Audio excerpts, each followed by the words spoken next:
বাংলাদেশ আওয়ামী লীগ হারিয়ে যায়নি। কোন সময় রাজপথে নামতে হয় বাংলাদেশ আওয়ামী লীগ ভালো করেই জানে। গতকালকে তফসিল ঘোষণা হওয়ার পরপরই বাংলাদেশ আওয়ামী লীগ রাজপথে নেমে জানান দিয়ে দিয়েছে এই তফসিল আমরা মানি না, আগামী যে ভুয়া নির্বাচন হবে সেটাও আমরা মানি না। গতকাল রাত থেকেই বাংলাদেশ আওয়ামী লীগ ঢাকা সহ সারা বাংলাদেশে মশাল মিছিল করেছে।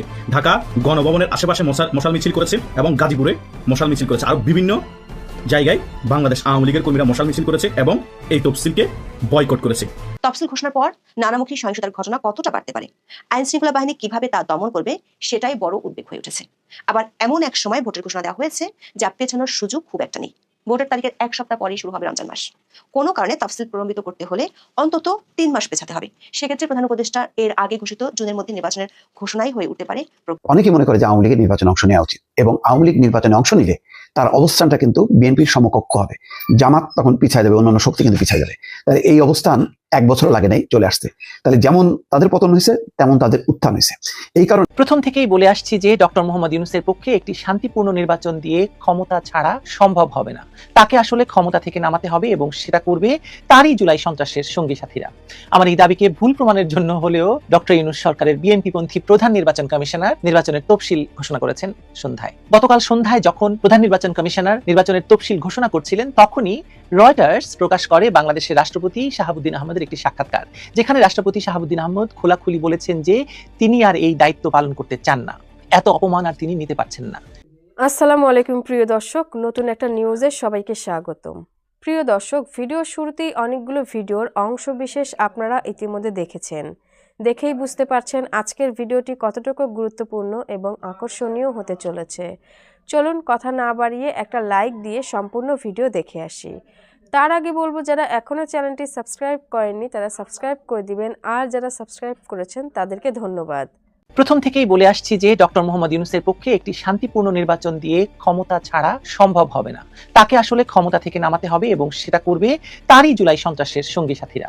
আমার এই দাবিকে ভুল প্রমাণের জন্য হলেও ডক্টর ইউনূস সরকারের বিএনপিপন্থী প্রধান নির্বাচন কমিশনার নির্বাচনের তফসিল ঘোষণা করেছেন সন্ধ্যায়। গতকাল সন্ধ্যায় যখন প্রধান নির্বাচন কমিশনার নির্বাচনের তফসিল ঘোষণা করছিলেন, তখনই রয়টার্স প্রকাশ করে বাংলাদেশের রাষ্ট্রপতি শাহাবুদ্দিন আহমেদের একটি সাক্ষাৎকার, যেখানে রাষ্ট্রপতি শাহাবুদ্দিন আহমেদ খোলাখুলি বলেছেন যে তিনি আর এই দায়িত্ব পালন করতে চান না, এত অপমান আর তিনি নিতে পারছেন না। তিনি সরাসরি এ কথাটি না বললেও তার বক্তব্য আসলে এমনই। নির্বাচনের তফসিলের ঘোষণা রাষ্ট্রপতির এই সাক্ষাৎকার প্রকাশিত হওয়ার পর ম্লান হয়ে গেছে, কারণ সাধারণ মানুষের আগ্রহ রাষ্ট্রপতির সাক্ষাৎকারে গিয়ে পড়েছে সবচেয়ে বেশি, এমনকি আন্তর্জাতিক মহলেও এর প্রভাব পড়েছে। এমনিতেই আওয়ামী লীগ বিহীন নির্বাচনে কারো আগ্রহ নেই। সবাই জানে যে নির্বাচন হলে কে ক্ষমতায় আসবে আর কে বিরোধী দল হবে। এরকম আগে থেকেই জানাশোনার নির্বাচনে মানুষের আগ্রহ থাকার কোনো কারণ নেই, যেমন ছিল না আওয়ামী লীগের আমলে হওয়া নির্বাচনগুলিতেও। কিন্তু এবার তফসিল ঘোষণার সঙ্গে সঙ্গে রাষ্ট্রপতির এই বোমা বিস্ফোরণ নিঃসন্দেহে সবকিছুর মোড় ঘুরিয়ে দিয়েছে। কে জানে রাষ্ট্রপতিকে এবার হয়তো জোর করেই সরিয়ে দেওয়া হবে কিনা। চলুন বিষয়টি বা এই দুটি বিষয় নিয়ে আরেকটু বিস্তারিত বোঝার চেষ্টা করি। রাজনীতিতে কখনোই ঘটনা প্রবাহ আলাদা আলাদা স্রোত নিয়ে চলে না, একটির সঙ্গে আরেকটি ঘটনা খুব জড়িত থাকে। ছোট বা বড় প্রতিটি সংকেত একে অন্যকে হয় গতি দেয়, না হলে ম্রিয়মান করে দেয়, অর্থাৎ কম বেশি একে অন্যের উপর প্রভাব ফেলে, গতি বদলে দেয়। তফসিল ঘোষণার দিনই রাষ্ট্রপতির বিস্ফোরক সাক্ষাৎকার প্রকাশ হওয়া সেই ধরনের একটি মুহূর্ত, যাকে কাকতালও বলা যাবে না, আবার বলা যাবে না যে একটির সঙ্গে আরেকটির কোনো সম্পর্ক নেই। আপনারা কি বুঝতে পারছেন যে একটি অবৈধ সরকারের অবৈধ প্রধানের ইচ্ছা অনুযায়ী অবৈধ নির্বাচন কমিশন একটি নীল নকশার নির্বাচনের তফসিল ঘোষণা করার পর যখন রাষ্ট্রপতি বলেন যে তিনি আর এই পদে থাকতে চান না, তাহলে গোটা রাষ্ট্র পরিচালনাটাই যে অবৈধ সেটা প্রমাণিত হয় কিনা। এখানে যা ঘটছে সেটাকে বুঝতে হলে দুটি সমান্তরাল বাস্তবতাকে পাশাপাশি ধরে দেখতে হবে আমাদের। একদিকে নির্বাচন আয়োজনের ঘোষণা, অন্যদিকে রাষ্ট্রপ্রধানের অস্বস্তি এবং স্পষ্ট অসন্তোষ। এই দুই বাস্তবতা একই দিনে সংঘর্ষে এসে যে বিরাট ঘটনা তৈরি করেছে তার রাজনৈতিক অর্থ পাঠ করার জন্য আমাদের প্রথমেই বুঝতে হবে যে রাষ্ট্রপতি অনেকদিন আগেই বলে দিয়েছেন যে প্রধানমন্ত্রী শেখ হাসিনার পদত্যাগপত্র তার হাতে নেই, ফলে এই সরকার অবৈধ এবং এই সরকারের অধীনে হওয়া নির্বাচনকেও কোনোভাবে বৈধতা দেওয়ার কারবারে রাষ্ট্রপতি আসলে থাকতে চান না। সেজন্য তিনি আগেভাগে জানিয়ে দিলেন এবং সেদিনই জানালেন যেদিন তফসিল ঘোষণা হচ্ছে। দেখুন, এই তফসিলকে অকার্যকর এবং এই তফসিলকে ভয়াবহ করে ফেলেছে ডক্টর ইউনূস নিজেই। তার 2 ছাত্র উপদেষ্টা তফসিল ঘোষণার আগেই তারা ঘোষণা দিয়ে বসে আছে তারা নির্বাচনে অংশ নেবে এবং ক্ষমতায় থাকা অবস্থায় তারা নির্বাচনে অংশ নেওয়ার জন্য নানা কাজ কারবার করেছে। সুতরাং তফসিল ঘোষণাটা আসলে এক ধরনের নাটক ছাড়া আর কিছু কার্যত নয়। তফসিল ঘোষণার মাধ্যমে ইউনূস সরকারের লক্ষ্যটা কিন্তু স্পষ্ট, যে আন্তর্জাতিক চাপের সামনে একটি সাংবিধানিক রূপরেখা দাঁড় করানো, যেখানে দেখানো যে দেশ নির্বাচনের পথে এগোচ্ছে এবং প্রশাসন এখন নিয়মতান্ত্রিক কাঠামো মেনে কার্যক্রম চালাচ্ছে। কিন্তু এই ঘোষণার মধ্যেই যে বিতর্কটি অদৃশ্যভাবে লেগে আছে তা হলো প্রধান রাজনৈতিক শক্তি আওয়ামী লীগকে নিষিদ্ধ রাখার সিদ্ধান্ত, যা নির্বাচনের প্রতিযোগিতা এবং বৈধতা দুটোকেই প্রশ্নের মুখে ঠেলে দিচ্ছে।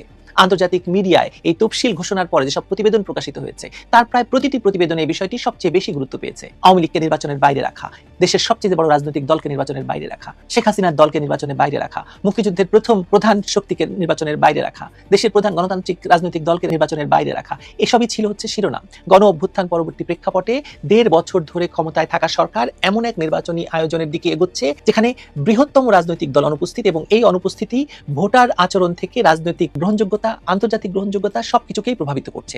এটাই ছিল দিনের প্রধান রাজনৈতিক গল্প, এবং এই গল্প দেশের পত্রপত্রিকায় শুধু নয়, মানে দেশের পত্রপত্রিকায় এই আলোচনা হয়নি, কিন্তু বিদেশের পত্রপত্রিকায় প্রকাশিত সংবাদের ভিত্তিতে আমি আপনাদেরকে এই কথা বলতে পারছি। আপনি রয়টার্স থেকে শুরু করে নিউ ইন্ডিয়ান এক্সপ্রেস কিংবা দা হিন্দু, সবগুলোর বক্তব্য একেবারে হুবহু এক। আন্তর্জাতিক গণমাধ্যম যখন নির্বাচনের তফসিল নিয়ে এভাবে বলা শেষ করেছে, সঙ্গে সঙ্গে রয়টার্স প্রকাশ করেছে রাষ্ট্রপতি শাহাবুদ্দিন আহমদের সাক্ষাৎকার, যে সাক্ষাৎকারে তিনি শুধু ব্যক্তিগত অসন্তোষ জানাচ্ছেন না, তার বক্তব্যে প্রকাশ পাচ্ছে যে রাষ্ট্রের ভেতর কর্তৃত্বের বিন্যাস বা লাইন অফ অর্ডার ভেঙে পড়েছে। অবৈধ ইউনূস সরকার কোনো কিছুর তোয়াক্কা না করেই দেশ শাসন করছে। দেশের নির্বাহী প্রধান 16 মাসে 14 বার বিদেশ সফর করলেও রাষ্ট্রপ্রধানের সঙ্গে একবারও সাক্ষাৎ করেননি। এটি কেবল একটি প্রোটোকল ভাঙা নয়, বরং রাষ্ট্রের একটি স্তম্ভকে ইচ্ছাকৃতভাবে নিস্তেজ করে দেওয়ার অভিযোগের মতোই, এবং সংবিধানের লঙ্ঘন। তার সাথে যদি যুক্ত করা হয় যে বঙ্গভবনের কার্যক্রম সংকুচিত হওয়ার খবর এবং রাষ্ট্রপতি যে দাবি করেছেন তার প্রেস সেকশনকে বন্ধ করে দেওয়ার অভিযোগ, এগুলো মেলান না। এগুলো বিচ্ছিন্ন প্রশাসনিক ঘটনা নয়, এগুলো রাষ্ট্রের সাংবিধানিক ভারসাম্য নষ্ট হওয়ার একদম স্পষ্ট লক্ষণ। রাষ্ট্র কাঠামোটা ভেঙে পড়েছে, ডক্টর ইউনূস রাষ্ট্র কাঠামোকে ভেঙে তার উপর দাঁড়িয়ে উলঙ্গ নৃত্য করছেন। আমরা প্রশ্ন করতে পারি যে তফসিল ঘোষণার মুহূর্তে তফসিলের চেয়েও এই সাক্ষাৎকারটি কেন এত গুরুত্বপূর্ণ হয়ে উঠল? কারণ রাষ্ট্রপতির বক্তব্য নির্বাচনী প্রক্রিয়াকে কেন্দ্র করে যে বিশ্বাসযোগ্যতা গড়ে তোলার চেষ্টা হচ্ছিল সেটাকে সরাসরি চ্যালেঞ্জ করছে। নির্বাচন যতই ঘোষণা করা হোক, যদি রাষ্ট্রের সর্বোচ্চ সাংবিধানিক পদেই অস্থিরতা দেখা দেয়, যদি রাষ্ট্রপ্রধান নিজেই বলেন তিনি কার্যত গুরুত্বহীন হয়ে পড়েছেন, অপমানিত হচ্ছেন, তবে নির্বাচনী কাঠামোর উপর আস্থার ভিত্তি দুর্বল হয়ে যায়। মানুষ তখন প্রশ্ন তো করবেই, একটি রাষ্ট্র যেখানে ক্ষমতার ভেতরকার যোগাযোগ ব্যবস্থা ভেঙে পড়েছে, সেখানে নিরপেক্ষ নির্বাচন কিভাবে সম্ভব হবে বলেন? আরেকটু স্পষ্ট করে বলি, ইউনূস সরকার শুরু থেকে একটি জটিল ভারসাম্যের উপর দাঁড়িয়ে আছে। জুলাই সন্ত্রাস পরবর্তী পরিস্থিতিতে তারা জনপ্রিয়তার তরঙ্গে ভেসে গেলেও দেশ পরিচালনার ক্ষেত্রে একেবারে 0 নাম্বার পেয়ে ফেল করেছে। ওদিকে এর সঙ্গে যুক্ত হয়েছে নানা পক্ষের চাপ, প্রত্যাশা, ভিন্নমুখী শক্তির প্রক্রিয়াও সেই সঙ্গে তাদেরকে সামলাতে হচ্ছে, মানে ইউনূস সরকারকে দেশি বিদেশি বহু ধরনের চাপ। এই অবস্থায় রাষ্ট্রপতির মতো একটি আনুষ্ঠানিক কিন্তু প্রতীকীভাবে শক্তিশালী পদকে উপেক্ষা করা কিংবা তাকে প্রান্তিক করে রাখা নিশ্চিতভাবে দুটি উদ্দেশ্য পূরণ করে। এক, ক্ষমতাকে সম্পূর্ণভাবে কুক্ষিগত করে ফেলা হয়েছে এবং ইউনূস সেটা করেছেন। দ্বিতীয়ত, রাজনৈতিক প্রতিপক্ষদের কাছে একটি বার্তা দেওয়া হচ্ছে যে সরকারই একমাত্র ক্ষমতার উৎস। কিন্তু এর বিপরীত দিকও আছে। যারা রাষ্ট্রের দীর্ঘমেয়াদী স্থিতিশীলতা নিয়ে ভাবেন তাদের কাছে এটি উদ্বেগের, কারণ রাষ্ট্রপতির প্রকাশ্য অসন্তোষ তাই রাষ্ট্র ব্যবস্থাপনার যে চরম দুর্বলতা এবং অকার্যকারিতা তাকেই উন্মুক্ত করে, সেটা তো বোঝা গেছে। এবং ঠিক তফসিল ঘোষণার দিনই এগুলো সামনে এসে দাঁড়ানোতে রাজনৈতিক নাটকীয়তা আরো ঘনীভূত হওয়ার সঙ্গে সঙ্গে দেশে বিদেশে এই তফসিল মূলত অকেজো হয়ে গেল। এখন তফসিল এবং সাক্ষাৎকারকে যদি আপনি একসাথে মিলিয়ে পাঠ করেন তাহলে কি দেখতে পান? আমি কি দেখি বলি, নির্বাচনী ঘোষণা একটি ভবিষ্যৎ রাজনৈতিক পথনকশা, যার মাধ্যমে ইউনূস একটি নির্বাচিত সরকারের হাতে ক্ষমতা দিয়ে বিদায় নেবে বলে ভাবছিল। তার মানে এই তফসিলের দিন থেকে কিন্তু তার নির্বাহী ক্ষমতা প্রায় শূন্য হয়ে যাওয়ার কথা, যদি স্বাভাবিক এবং গণতান্ত্রিক নিয়ম ধরি। যে অভিযোগে শেখ হাসিনার আমলে দলীয় সরকারের অধীনে নির্বাচন করতে চায়নি কেউ, সেই একই কারণে নির্বাচনের সময় নির্বাচন কমিশনের হাতে সরকার চালানোর দায়িত্ব দিয়ে ইউনূসের সরে যাওয়ার দরকার ছিল। কারণ ইউনূসের মতো রাজনৈতিক সরকার কিন্তু আওয়ামী লীগ বা বিএনপি কেউই কখনো ভাবতেও পারবে না, করে দেখানো তো দূরের কথা। কিন্তু ইউনূসের হাতে ক্ষমতা রেখেই নির্বাচনের তফসিল ঘোষিত হয়েছে। সরকার এর মাধ্যমে বলতে চেয়েছে যে তারা গণতান্ত্রিক ধারায় ফিরছে এবং জনগণই পরবর্তী ক্ষমতা নির্ধারণ করবে। কিন্তু রাষ্ট্রপতির সাক্ষাৎকারের বার্তাটা কিন্তু উল্টো। তিনি বলতে চাইছেন রাষ্ট্র তার স্বাভাবিক নিয়মে চলছে না, রাষ্ট্রপ্রধান নিজেই নিজেকে অকার্যকর মনে করছেন এবং নির্বাহী সিদ্ধান্তগুলো কোনো সাংবিধানিক আলোচনার মধ্য দিয়ে নয়, একক কর্তৃত্ব এবং সিদ্ধান্তে গৃহীত হচ্ছে। এই দুই বিপরীত বার্তা একই দিনে প্রকাশ পাওয়ার ফলে নির্বাচন নিয়ে যে স্বাভাবিক কৌতূহল এবং আলোচনার পরিবেশ তৈরি হওয়ার কথা ছিল তা মুহূর্তেই মেসাকার হয়ে গেছে, মুহূর্তেই সন্দেহে ঢেকে গেছে। একদিকে নির্বাচন ঘোষণা, অন্যদিকে সাংবিধানিক সংকট, এই দ্বৈত চিত্র নির্বাচনের গ্রহণযোগ্যতার উপর কালো মেঘ মানে মেঘের ছায়া ফেলেছে। অন্যদিকে আরেকটি সম্ভাবনা তৈরি হলো যে কোনো সময় হয়তো নির্বাচনের আগেই কিনা রাষ্ট্রপতিকে সরিয়ে দেওয়া কিংবা তিনি নিজেই পদত্যাগ করতে পারেন, মানে তাকে জোর করে পদত্যাগে বাধ্য করা হতে পারে এই সাক্ষাৎকারের পরেই। মানে এটা তো একটা অপরাধ ডক্টর ইউনূসের কাছে, তাই না? মানে রাষ্ট্রপতির প্রেস অফিসকে যদি বাদই দেওয়া হয়ে থাকে তাহলে এই সাক্ষাৎকার রাষ্ট্রপতি কিভাবে দিলেন বলুন তো? নিশ্চয়ই তিনি কাউকে না জানিয়ে এই সিদ্ধান্তটি গ্রহণ করেছেন। একজন বন্দী দশায় থাকা মানুষ যেভাবে পারেন সেভাবেই পৃথিবীর সঙ্গে যোগাযোগ করতে চান, রাষ্ট্রপতিও তাই করেছেন।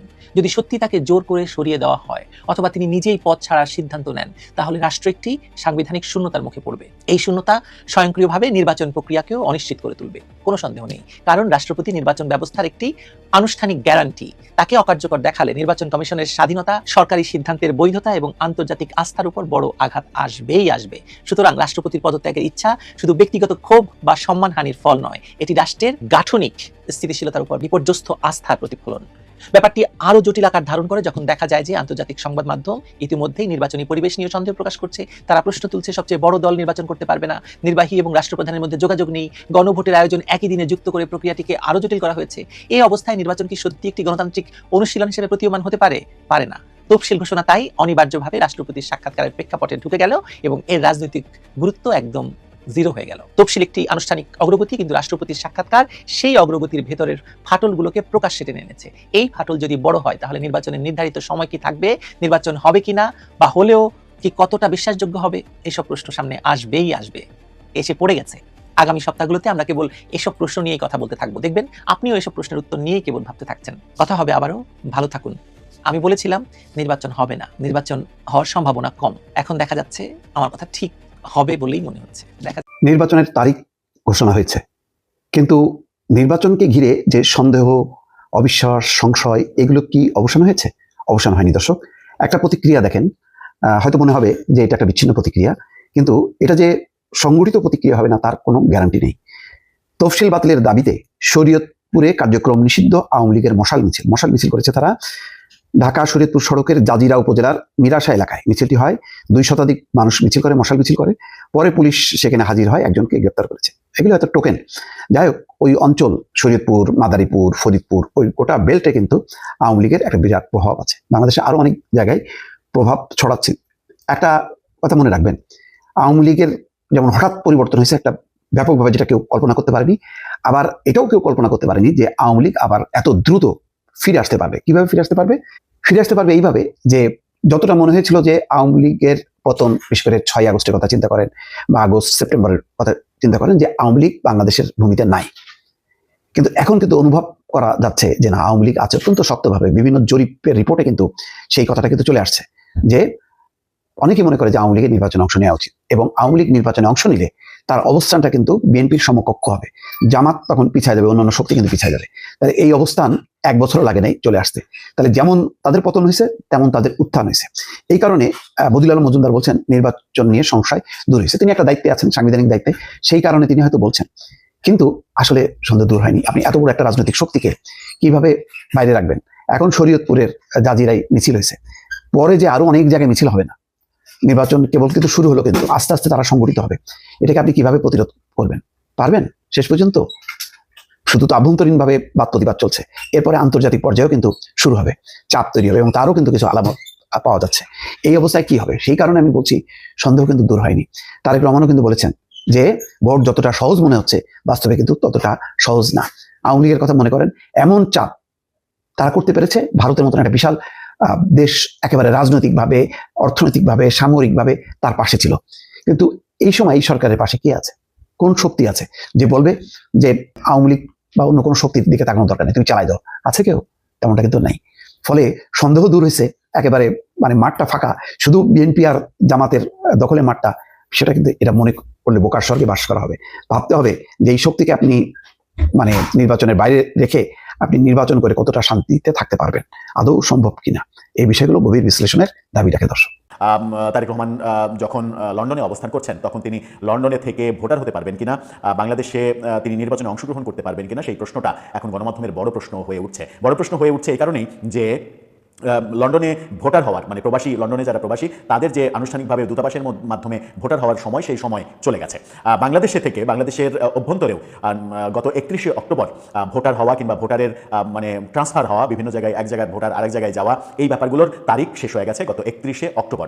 নিয়ম অনুযায়ী, নির্বাচন কমিশনের সাধারণ নিয়ম অনুযায়ী এরপরে 31 অক্টোবরের পরে নতুন কেউ ভোটার হতে পারবেন না, কিংবা নতুন কেউ ভোটার এলাকা পরিবর্তনও করতে পারবেন না। কিন্তু নির্বাচন কমিশন থেকে তথ্য বলা হচ্ছে, গণমাধ্যম জাগো নিউজ বলছে যে তথ্য সেটা হচ্ছে যে তারেক রহমানের ক্ষেত্রে নাকি বিশেষ নিয়ম চলে আসবে, বিশেষ নির্বাচন কমিশন বিশেষ নিয়ম চলে আসবে এটা তো আর বলেনি। নির্বাচন কমিশন বলার চেষ্টা করেছে যে আইনের অনেক ফাঁক ফোকর আছে, সেই ফাঁক ফোকর দিয়ে যে কোনো সময় অর্থাৎ 29শে ডিসেম্বর যে মনোনয়নপত্র দাখিলের শেষ দিন 29শে ডিসেম্বরের আগে যে কোনো সময় তিনি ভোটার হতে পারবেন এবং ভোটার হওয়ার মাধ্যমে তিনি প্রার্থীও হতে পারবেন।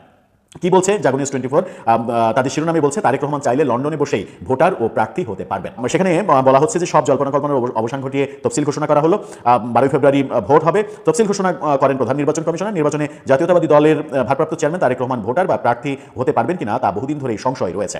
ইসি কর্মকর্তারা জানান, গণপ্রতিনিধিত্ব আদেশ, সংবিধান এবং ভোটার তালিকা আইনে ভোটার ও প্রার্থী হওয়ার যেসব যোগ্যতা ও অযোগ্যতার কথা বলা আছে সেগুলো লঙ্ঘন না হলে তারেক রহমানের ভোটার বা প্রার্থী হতে কোনো বাধা নেই। ত্রয়োদশ জাতীয় সংসদ নির্বাচনে প্রার্থী হতে চাইলে তাকে 29 ডিসেম্বরের মধ্যে ভোটার হতে হবে, একই সঙ্গে জমা দিতে হবে মনোনয়নপত্র। কিন্তু নির্বাচন কমিশন আগেই বলেছিল যে 31শে অক্টোবর ভোটার হওয়া কিংবা ভোটারের জায়গা পরিবর্তন করা এগুলোর সময় পার হয়ে গেছে, এরপরে আর নতুন করে কেউ ভোটার হতে পারবেন না। কিন্তু এখন তারেক রহমানের ব্যাপারে তারা বিশেষ আইনের কথা বলছে। এর আগে তাদের কাছ থেকে যে আইনের ব্যাপারগুলো আমরা শুনেছিলাম সেটা হচ্ছে যে নির্বাচন কমিশনের 5 সদস্য 5 জনই যদি রাজি হন তাহলে যে কাউকে ভোটের আগের দিন পর্যন্ত ভোটার করা যেতে পারে, এটা নিয়ম। এই ব্যাপারটা তারা বলতে চেয়েছেন।